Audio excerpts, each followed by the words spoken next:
Hi everyone.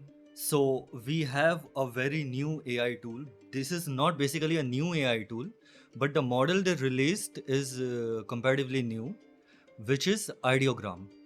And I don't know it's Ideogram or Ideogram, but they have released their latest version 2 model. So now, if you don't know, I would like to tell you that this was the first AI model which got the text right. Midjourney couldn't do it, and Midjourney even cannot do it till now. They got it right. So today, what we are gonna do is that we are gonna compare that with our very own local Flux model that we are using for the same exact prompts to see which performs better and what are the strength or weakness in both of them. So before that, I would just like to mention that you get 10 credits every day for free on Ideogram for a free user.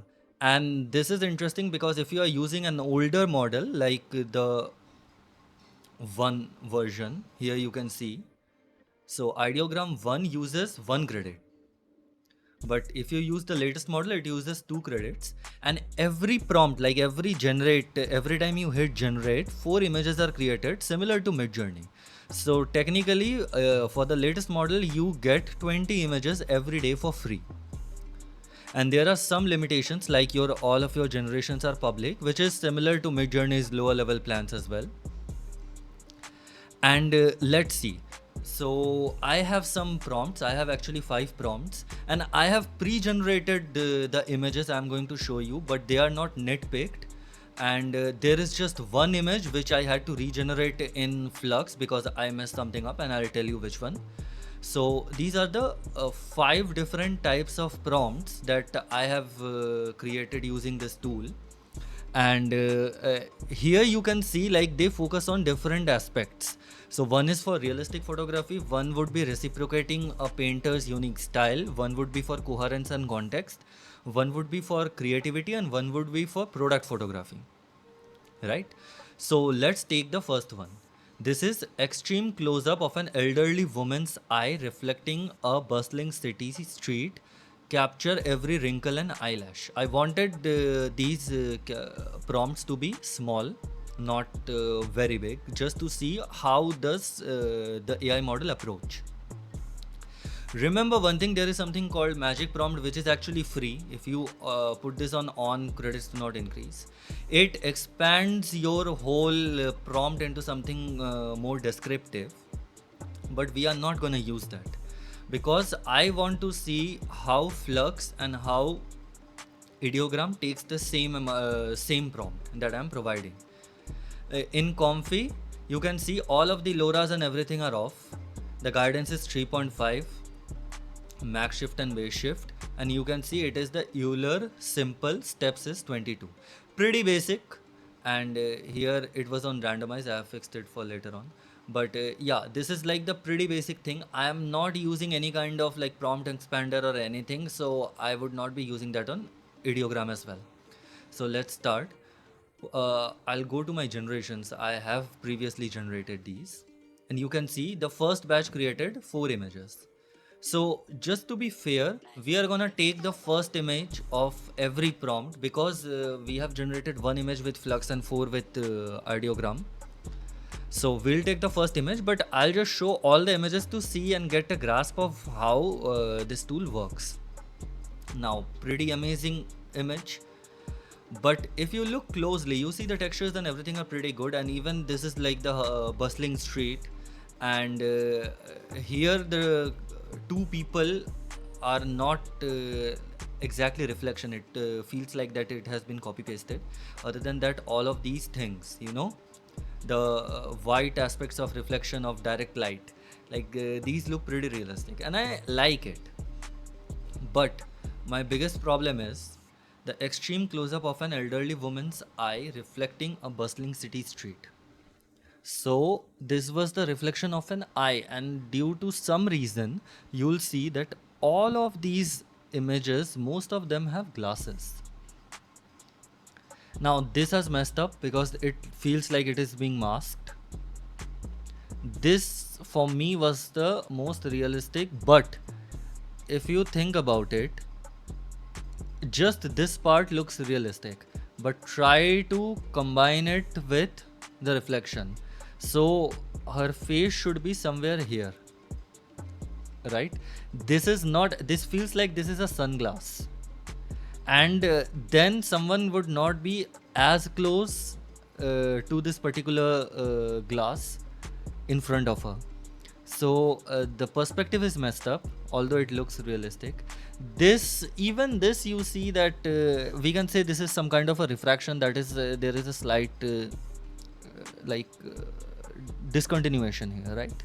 But even then this part feels too reflective, because this is not the same street that is going behind, so we cannot understand whether we are looking behind or whether we are looking to the reflection in front. You know how much an object reflects. Same goes for this one. This one was the only one where it tried actually to, you know, reciprocate the eye and reflection, but the eyeball does not have any reflection, and I don't know what it's tried to do here, whatever. And in Comfy, when I was using Flux, this was the first generation I got. And although you can see this is not a street, but it is a cityscape, like you can see buildings, but at least the approach was right. So this was the first image, and I am not happy with how Ideogram approached it. So I'll go to the second prompt, which is a Picasso style cubist painting of a modern smartphone incorporating bold geometric shapes and multiple perspectives. So remember, we are taking the cubist painting style of Picasso, but we want to create something which was not existent in that time, right? So this is the challenge here. And so we are trying to see whether it can recreate something which exists only today in that style. Now, this, like, ideogram nailed it. This is pretty amazing. I loved this. All of this, if you see, in the same style, and all of this, if you look very closely, the notches are also different. So the variation is pretty cool, you know. So pretty good. It also has two of the images also has a signatures of some kind, which may not be a good thing.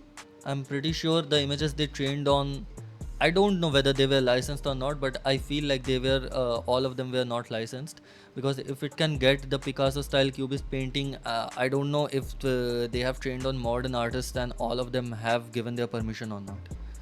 So maybe they have taken license, I don't know, but I feel like the signature should not be present here.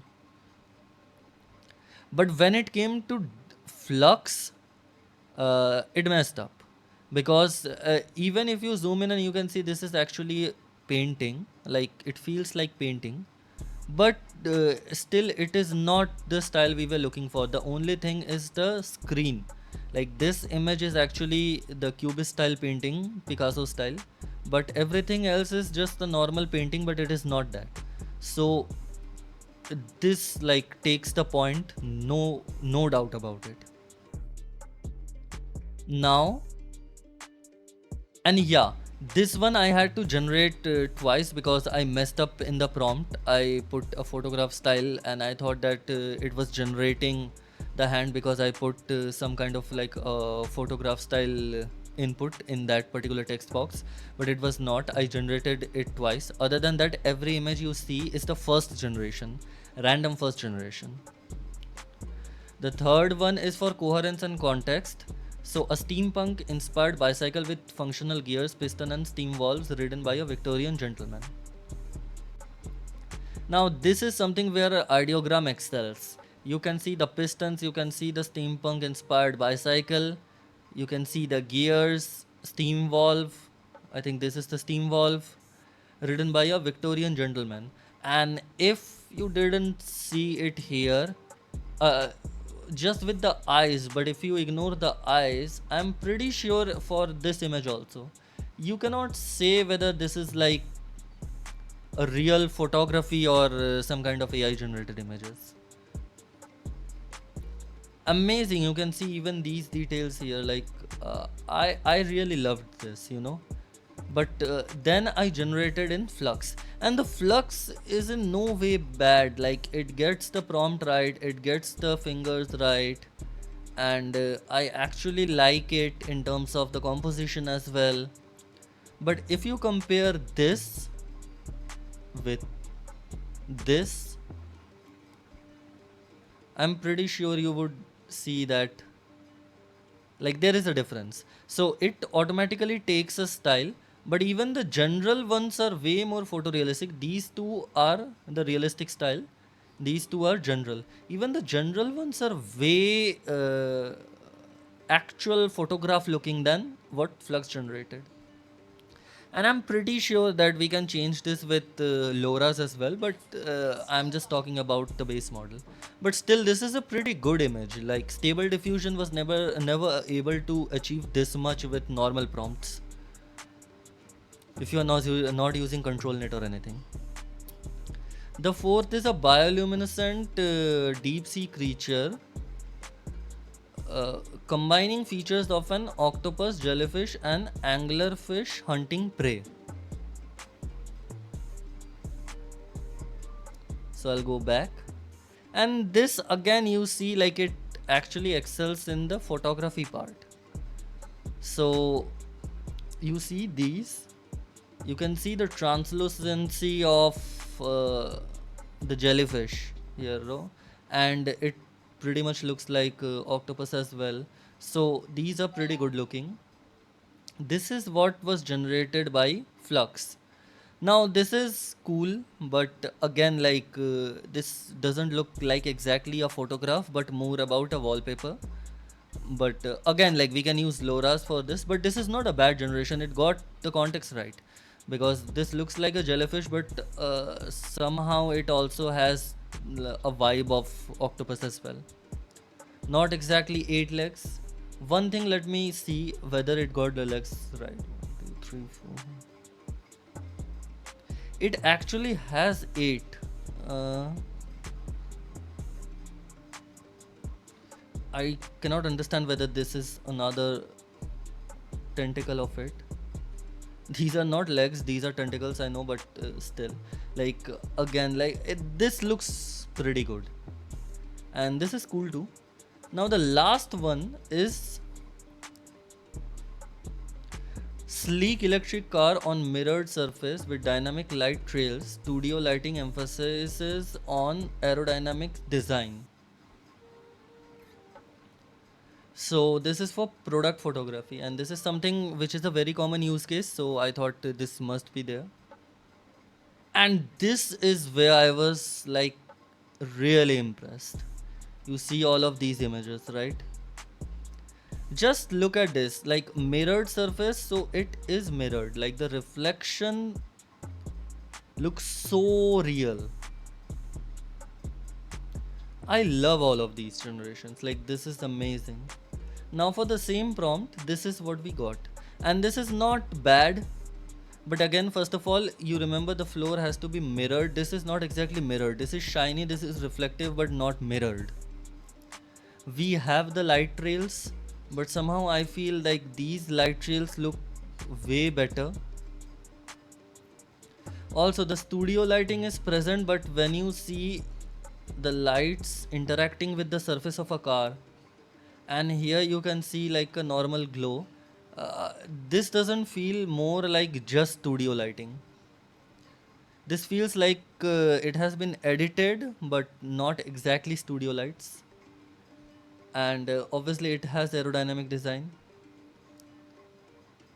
It tried to give a logo, but the logo failed, but it's okay. And I'm pretty sure like this is way more realistic. But then again, you have to understand the original Flux model was around 24 GB in size. You need massive graphic cards, and here I am using the Q4 quantized version of it, which is 7 or 8 GB, and this is made completely locally on a gaming laptop. That's it. And you can see these as well. So pretty impressive. Like I know the Flux was not good enough, but pretty impressive when it comes to like generations. And when we would include LoRa's and some fine tuning, as well as when the IP adapters and the control nets get better, I'm pretty sure like Flux would be a great addition. Now, one thing which I would like to just show you guys, the subscription plans. This is not some kind of a sponsored video, but I have been using Midjourney for the last 6 months. I have been a paid subscriber, but this is the first time I'm thinking of switching, because you see, if I leave the annual one, I'll go for the monthly one. That's $20 per month, right? And you get 1,000 priority credits, unlimited slow credits. So you saw the generations, and the generation takes around 2 to 3 minutes at max. Even for the slow generation, all of these images that you saw, these took around 2 minutes max in slow generation time. So unlimited generations, 1,000 priority credits, and we get image upload as well. We get private generation, image deletion, custom color palettes. So you'll see here, when you go, here is a way to add color palettes as well. So it will try to generate the image using just these colors. So it is pretty good if you are using some kind of professional work and want to like continue that brand colors or brand aesthetic, and all of the basic things that are present here. So basically, ideogram editor, PNGs, upscale, advanced setting style, and everything. So this is for $20, and you get unlimited generation in Midjourney for $30. And that too, I don't think you get private generation part. You can delete the images, but you do not get private generation. Recently they have launched like the editor also for Midjourney, and it is pretty good, but the upscale feature I have seen is not that great when it comes to realistic photography in Midjourney. It works amazing with anime and every other type of creative work, not with photography. So it's amazing, and I would suggest if someone is into professional work, you can try for a month with Ideogram, because I think this would be more value for money. You are saving $10, and pretty amazing. So you can try, and you can also comment down below whether you think like how we can improve Flux, and whether you think there are some kind of tool which are better than Ideogram and Midjourney as well. And I would be glad to read all of those comments. So thank you.